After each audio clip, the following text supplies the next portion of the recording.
Hello mga mamshi! Welcome to our podcast, Caffeinated Motherhood. Cheers!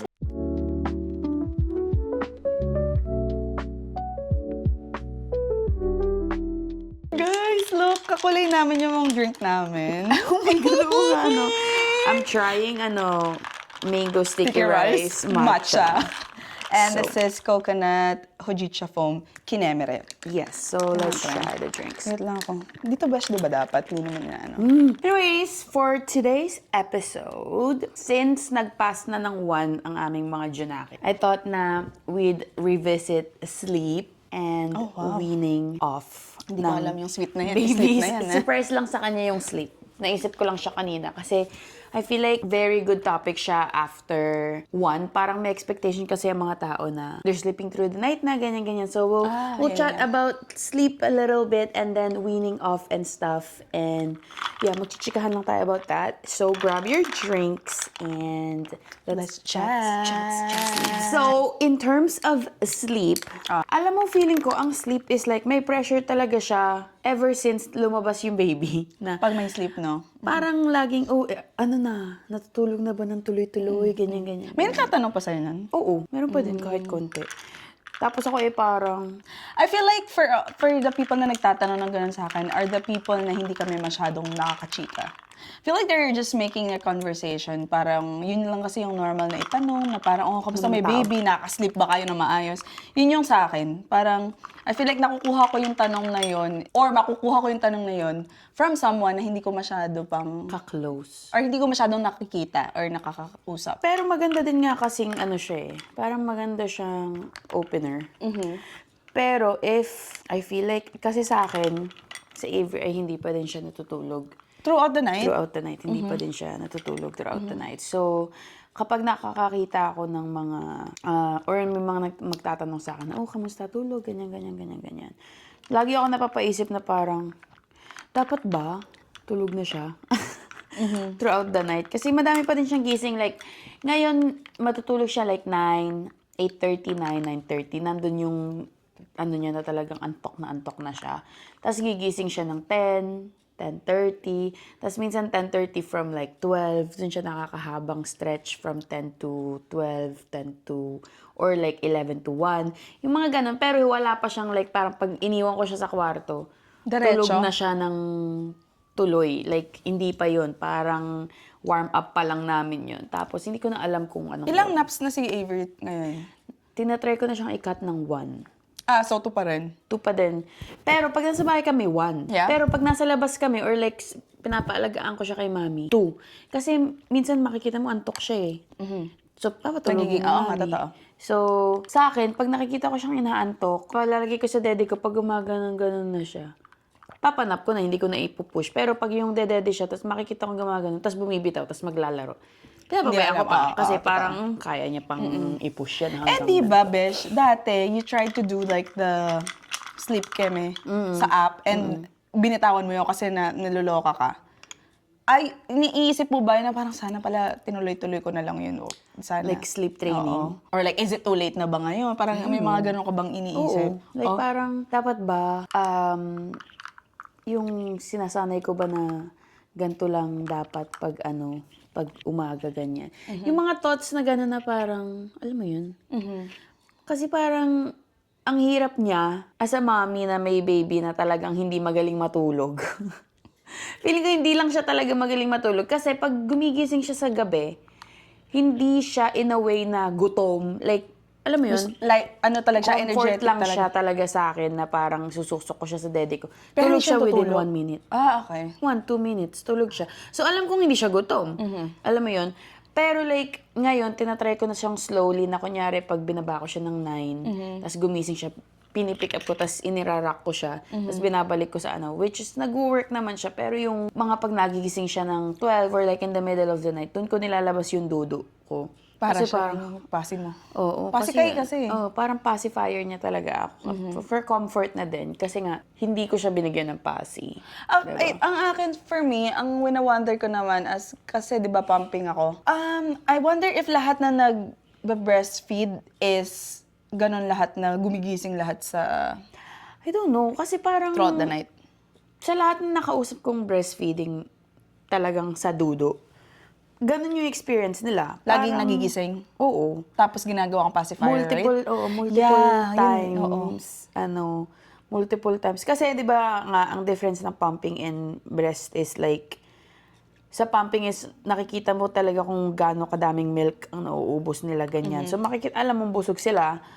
Tapos, sa akin, or like straight sa boobs, hindi mo man alam kung gaano kadami ang nauubos ni baby. Nakukuha. Or nakukuha. Diba, di ko nga iniina ko pa. Sabi ko, may gatas pa ba akong lumalabas? Yeah. Kasi parang hindi na siya as full as before. That's good. Ganyan-ganyan. So, parang feeling ko nag-adjust na yung dede ko. Like, minsan magka-clog pa din ako, like, off days. Pero nawawala na siya. Right away. Oo, ng kanya. Hindi na siya tumatagal ng sobrang talagang tigas na sobrang Hindi na wala ng ganun. So, like, sleep-wise, parang tinatry ko siyang tanggalan ng dede dun sa unang bagsak ko sa kanya just to see. Kasi feeling ko, pag ginagawa ko yun, mas matagal siyang Nakakatulog? nakaka-stretch. Like, hindi siya hanap ng dede ko. Tapos, napansin ko din, kapag wala ako sa room, mas matagal yung stretch ng kanyang tulog. Pag wala ka sa room. Baka. So, kunyari, kasi pag tulog na siya, tsaka ako gumagawa ng kung ano-ano, di ba? Minsan, lilipas na 1 hour, 1 and a half. Oo. Wala, okay Hindi pa. siya nagigising. Sabi ko po. Pero pag nandun ka, Pero pag nandun ako, alam mo yun, pag nakaano ka lang doon, naka-chill ka lang, nakapasak lang yung daddy niya, Oo. naka-sup-sup, ganun lang siya na ganun sa akin.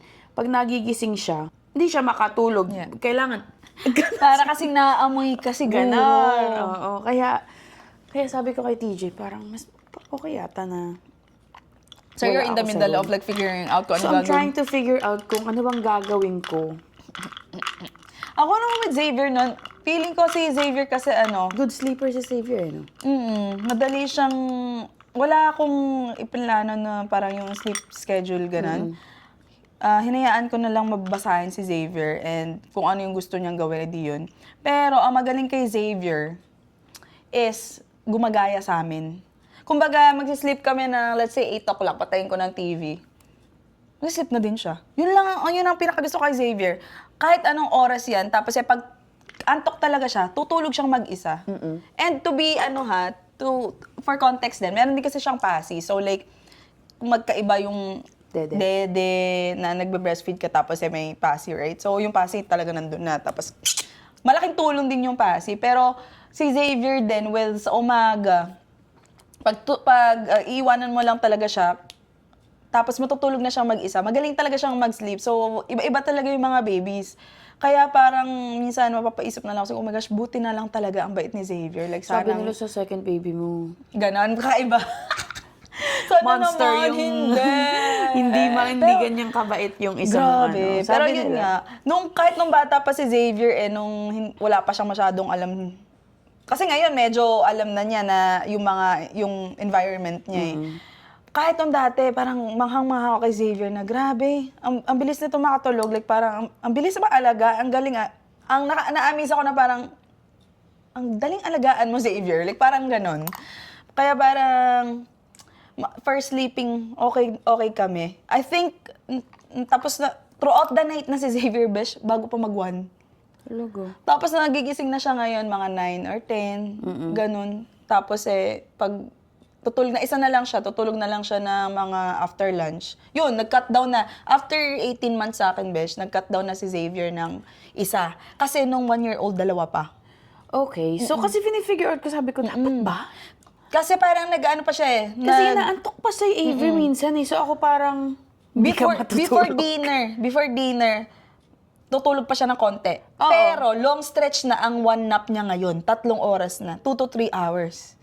Yun nga, sinasabi, kasi ang nap niya, pag katabi ako, mga 1 hour and a half to 2. Pero nandun ako, nakapasak siya sa akin nun. Pero, ang iniisip ko, kasi baka mga bandang mga 5, 6, aantokin pa yan ng onte eh. So, minsan pinapatulog ko, minsan hindi ko na pinapatulog para diretso tulog na. So, parang, hindi ko alam kung... Ganun nga. Wala akong ginawang, mag-change na lang yan. Kasi yung energy niya, so marami na siyang marami na siyang mafe-figure out, marami na ako magagawa, ganyan-ganyan. Nauubos yung energy niya, tapos, ayun, ewan ko, it just go with the flow, besh. Feeling ko magta-transition na lang yan ko ng 1. Ako rin, hindi ko inantay na magwa-1 eh. Hinayaan ko na lang. Tapos sabi ko, what the heck? Isang oras na lang nagtutulog si Xavier. Dami pa kasi niyang energy, alam nga patulugin ko. Oo. Ngayon, huwag mong pilitin. Feeling ko darating din naman Sa sa akin naman, pinipilit ko siyang mag-stay up. Para lang makat ko siya to 1. Oo. So, guys, ang gulo pa din. Madali Gulo pa din ako sa sleep. Kasi parang, alam mo yung parang, di ba dapat graduate na tayo dito? Parang may ganun akong expectation sa sarili ko na dapat figure out na namin ang sleep. Di ba may moment ka pa na sobra kang hindi nakatulog dahil si Avery yung kulit?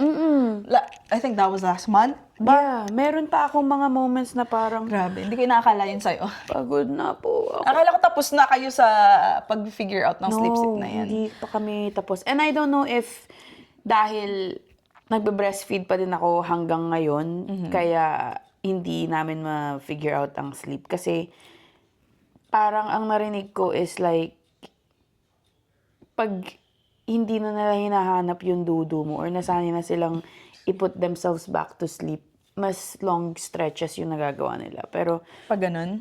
parang sabi nila ganun. So ako parang, okay. Kaya gusto kong pag-usapan din yung winning.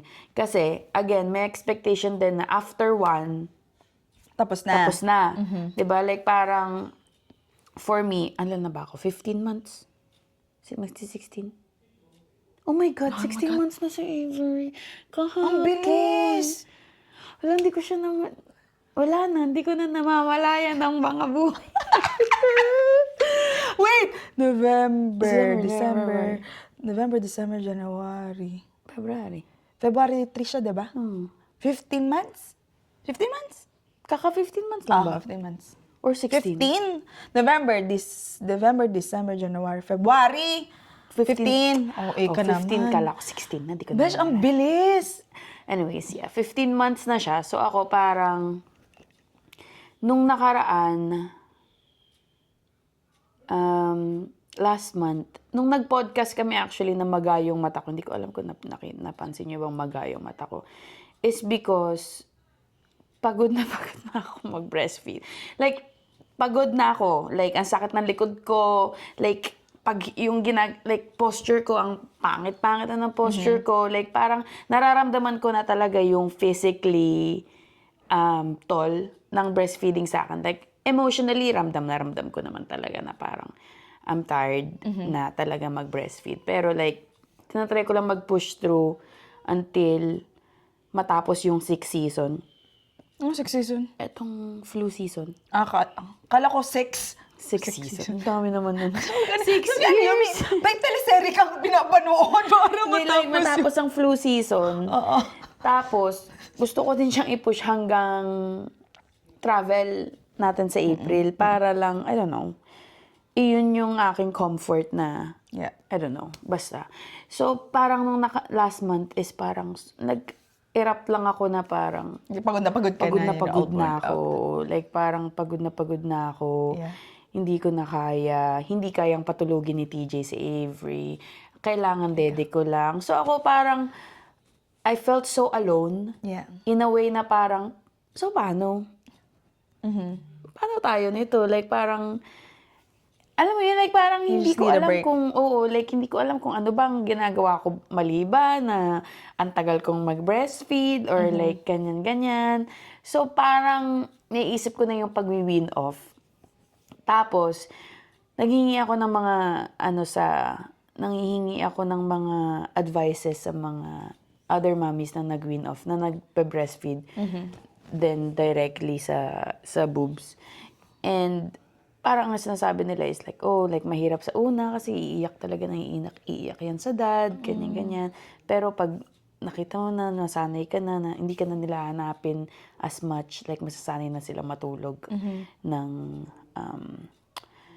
sila lang or like dad lang nila. Pero nga, yung process na parang, you have to get through muna Yun. yung sasanayan mo sila na wala nang daddy. Hindi ko pag-iisipin ko na tapos na ako, hindi ko ma-bring yung sarili ko na tapos na ako. Yun ang problema ko din eh. Parang, I'm so tired, pero hindi ko siya ma-bring sa sarili ko na that's it.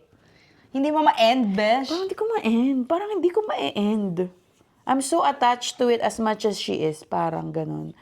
So, nung nag-win off ka kay CZ, meron ka bang decision na parang oh, that's it for me. Dito na lang yun. Tapos na tayo. I think long time ko nang iniisip na after 1, tapos na ako. Parang ang difference kasi natin is like, ako inisip ko na agad eh. In-expect ko na, sabi ko, please, hanggang 1 lang talaga ako. Hindi, ang hirap nito para i-drag ko pa ng after 1. At saka babalik na ako ng work, mahirap. Nakain na naman. So like, it's based on the situation din. So, ano yung mas makakabuti sa akin, sa kanya, sa mental health ko, and sa timing, sa schedule, ganyan. So, in the first place talaga, inisip ko na kagad na tapos na ako ng 1. And then, nung nag-win off ako nun, alam ko nun, nung time na, may isang moment lang talaga ako na, I think last pump ko na. And then medyo nag-throwback ako, besh. Parang, shit, ito na. Kasi ilang days yata akong di nag-pump nun. So parang, yung 5th day kong hindi ako nag-pump, naninigas na, uncomfy na. So sabi ko, kailangan ko i-pump to kasi hindi na okay sa akin. So parang okay lang naman siguro i-pump ko kahit konti lang kasi para mawala yung uncomfy Pressure. Oo. So ginawa ko yun. And then nung nakita ko yung milk, bigla akong naging, na-shattered yung heart ko na, ito na lang. Like, ang liit talaga. Like, 1 ounce each boob na lang. Sabi ko, oh my gosh. Para akong naiiyak na hindi ko maintindihan na, why do I feel sad? Tapos, ang pakiramdam ko nun is, para akong nabalik sa feeling nung time na depressed ako kasi wala akong milk. Para, alam mo yung ganong feeling na parang, oh my gosh, like para akong na-depress na parang, ito lang yung milk ko. Lahat ng emotion, bumalik sa akin, nag-flashback lahat. Hindi ko in-expect na ma-feel ko yun. And then, at the same time, why do I feel sad na ito na lang yung milk ko? Patapos na naman ako. So, yung acceptance nung time na yun, it lasted lang na for a day and then after that, I forgot about it. Pero, may na-feel akong ganun na moment nung nag-win off talaga ako is parang nakakasad din. Kasi naging buhay mo na rin siya kasi every day. Although it will give me more time to myself, pero at the same time parang useless na yung feeling ko nung time na yun actually. Pero after a while naman, parang ang dami kong nagawa para sa sarili ko na naging okay sa mental health ko at naging mas more pa ako kay Xavier. Naging mas more active pa ako sa kanya kasi nawala na yung responsibility ko na bigyan siya ng milk kasi meron na akong supply. Na alam ko namang ina-nourish din siya ng ayos.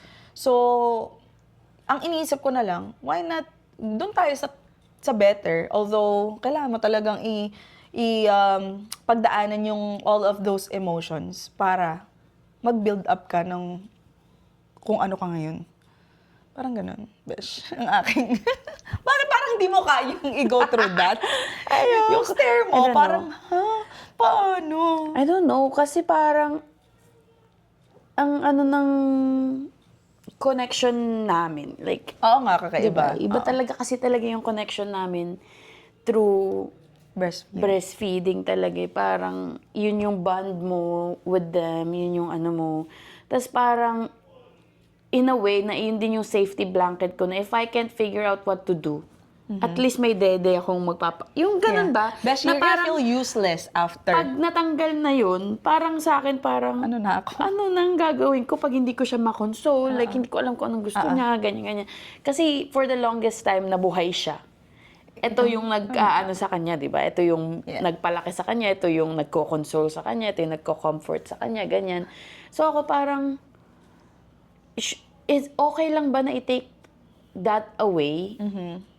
Dahil hindi na masaya for... Alam mo yun? Like, in a way na parang, yung guilt ko is parang... Di ba ito yung point ko ng pagiging mommy is like, mag-provide ng for her. Tapos, dahil lang masakit ang likod ko, titigil ko na. Yung ganun, yun ang naglalaro sa isip ko na parang...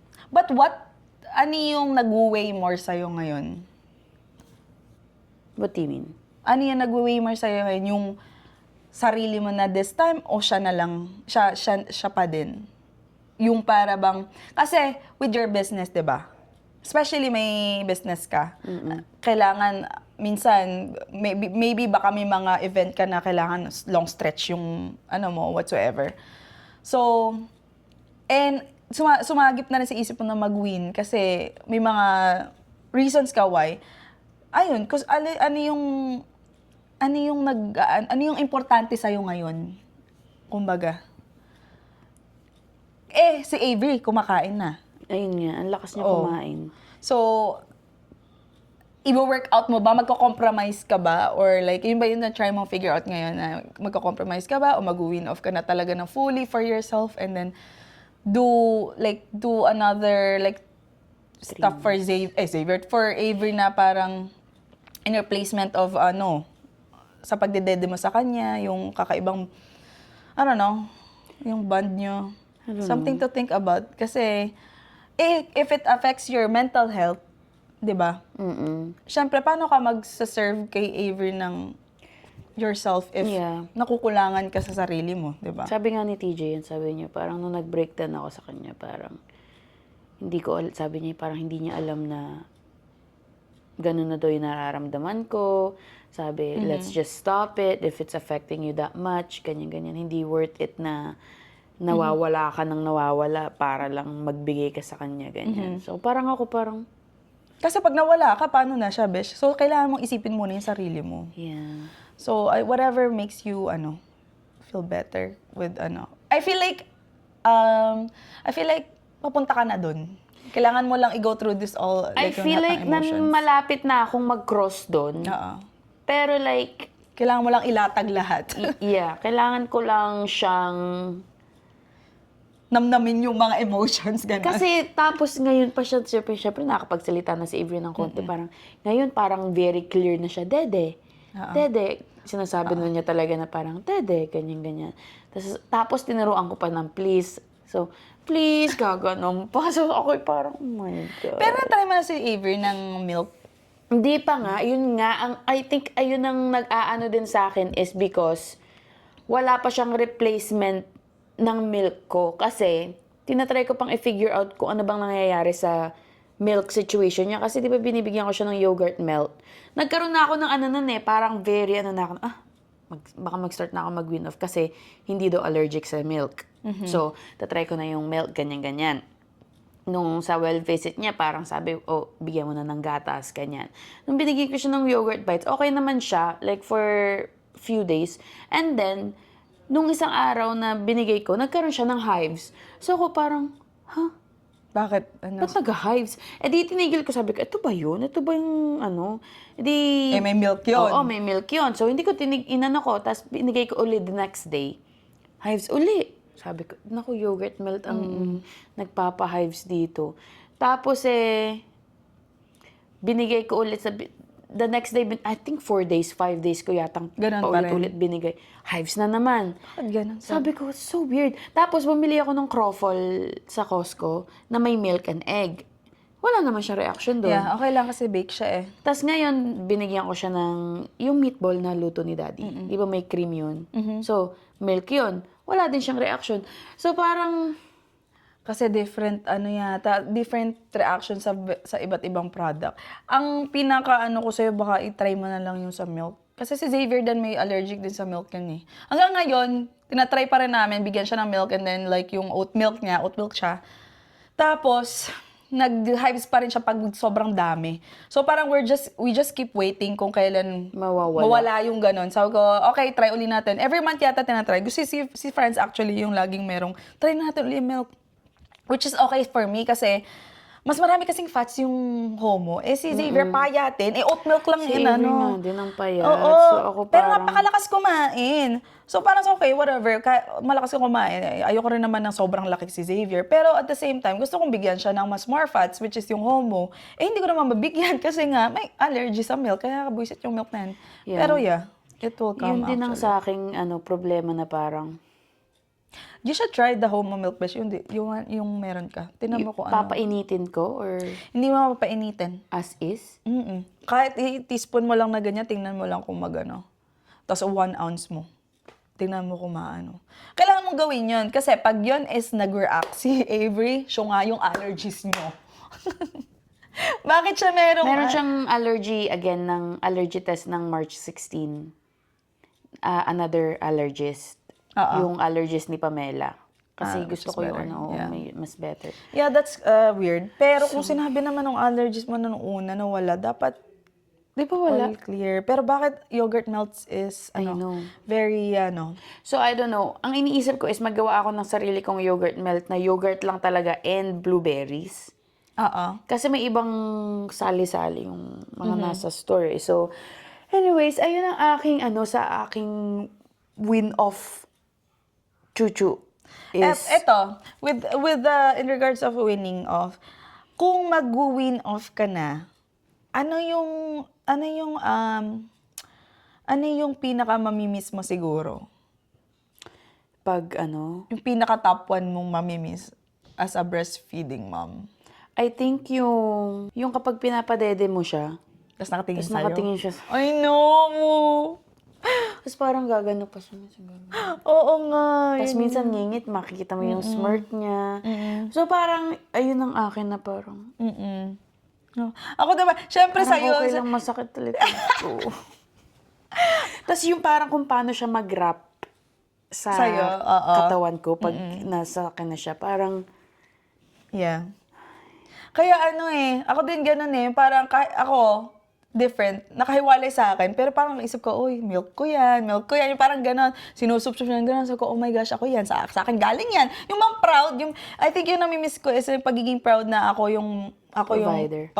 ako yung may nag-create dyan sa batang yan, ako ang nag-provide na kung bakit siya lumaki ng ganyan, kung bakit siya healthy na ganyan, yung ganun lang yung sa akin. Tapos kaya, it's very common na you guys will feel useless pag tapos yung talagang mag-win. yeah. Ako, talaga yun yung nararamdaman ko. Parang wala na akong kwenta.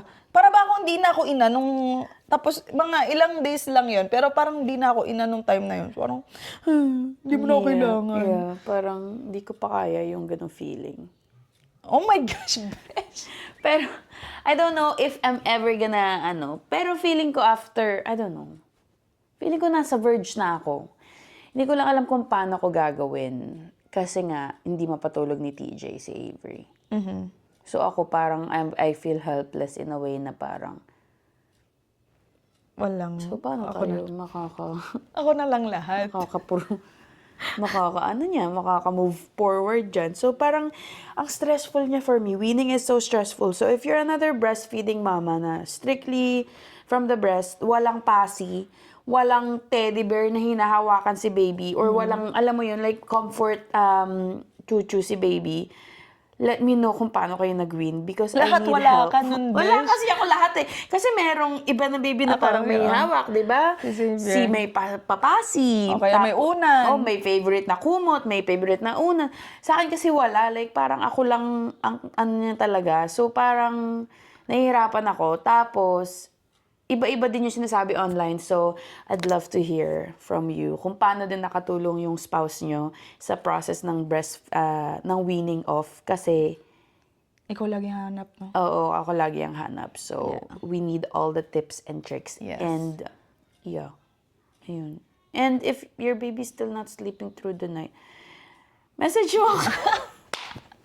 Kasi ako din. Actually, may kausap ako ng isang mami na ganun din yung ano niya. Yung nararamdaman. Yeah, Yung ganun din ano yung lagay nila, score nila ngayon. So, talagang iba-iba talaga ang baby. And talagang hindi kayo nag-iisa in a way na kapag hindi pa nag-sleep through the night si baby, it's okay. Like, though, you'll get there. For the new moms, that's something na hindi ko alam and no one told me.